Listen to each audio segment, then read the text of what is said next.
മറ്റൊരു വാർത്തയിലേക്ക് പോവുകയാണ്. പോക്സോ കേസിൽ നടൻ കൂട്ടിക്കൽ ജയചന്ദ്രൻ സ്റ്റേഷനിൽ ഹാജരായി. കോഴിക്കോട് കസബ സ്റ്റേഷനിലാണ് ഹാജരായത്. ഫെബ്രുവരി 28 വരെ ഇയാളുടെ അറസ്റ്റ് കോടതി തടഞ്ഞിരുന്നു. കൂടുതൽ കാര്യങ്ങൾ പിന്നീട് പറയാമെന്ന് കൂട്ടിക്കൽ ജയചന്ദ്രൻ പറഞ്ഞു.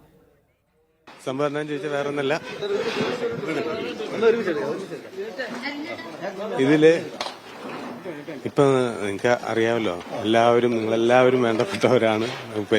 നമുക്കിതില് ഇപ്പൊ പ്രത്യേകിച്ച് എനിക്കൊന്നും പറയാൻ പറ്റാത്ത ഒരു സാഹചര്യമാണ്. അല്ല, എനിക്ക് ഇപ്പൊ അങ്ങനെ ഒരു കാര്യങ്ങളും എനിക്ക് പറയാനുള്ള ഒരു അനുവാദം എനിക്കില്ല ഒരിടത്തും.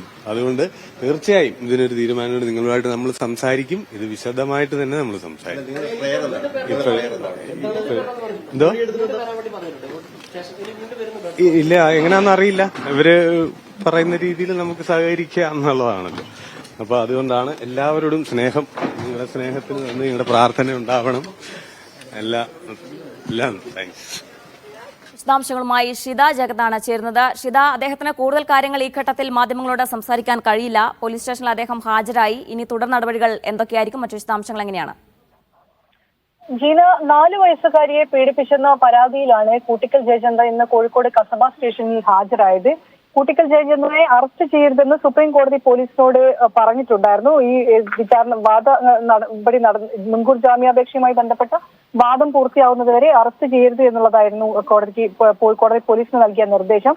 എന്നാൽ കൂട്ടിക്കൽ ജയചന്ദ്രനോട് പോലീസിൽ ഹാജരാകാൻ ആവശ്യപ്പെടുകയും ചെയ്തിരുന്നു. അത് പ്രകാരമാണ് കൂട്ടിക്കൽ ജയചന്ദ്രൻ ഇന്ന് പോലീസ് സ്റ്റേഷനിൽ എത്തിയത്. കൂട്ടിക്കൽ ജയചന്ദ്രനെ വിശദമായി തന്നെ പോലീസ് ചോദ്യം ചെയ്തിട്ടുണ്ട്. 2.5 മണിക്കൂറോളം ചോദ്യം ചെയ്തതിനു ശേഷമാണ് ഇപ്പോൾ വിട്ടയച്ചിട്ടുള്ളത്. നിയമ നടപടികളുമായി സഹകരിക്കും. ഇപ്പോൾ കൂടുതലൊന്നും പറയാൻ സാധിക്കില്ല എന്നുള്ളതാണ് കൂട്ടിക്കൽ ജയചന്ദ്രൻ പറഞ്ഞിട്ടുള്ളത്. എന്തായാലും ഇതുമായി ബന്ധപ്പെട്ട് 4 വയസ്സുകാരിയുടെ വിശദമായ മൊഴി ഉൾപ്പെടെ രഹസ്യമൊഴി ഉൾപ്പെടെ രേഖപ്പെടുത്തിയ ഒരു കേസാണ്. നേരത്തെ ഇയാളെ കാണാനില്ലാത്തതിനെ തുടർന്ന് അന്വേഷണത്തിൽ കണ്ടെത്താൻ സാധിക്കാത്തതിനെ തുടർന്ന് കസബ പോലീസ് ലുക്കൌട്ട് നോട്ടീസ് പുറത്തെടുക്കുകയും ചെയ്തിട്ടുണ്ടായിരുന്നു.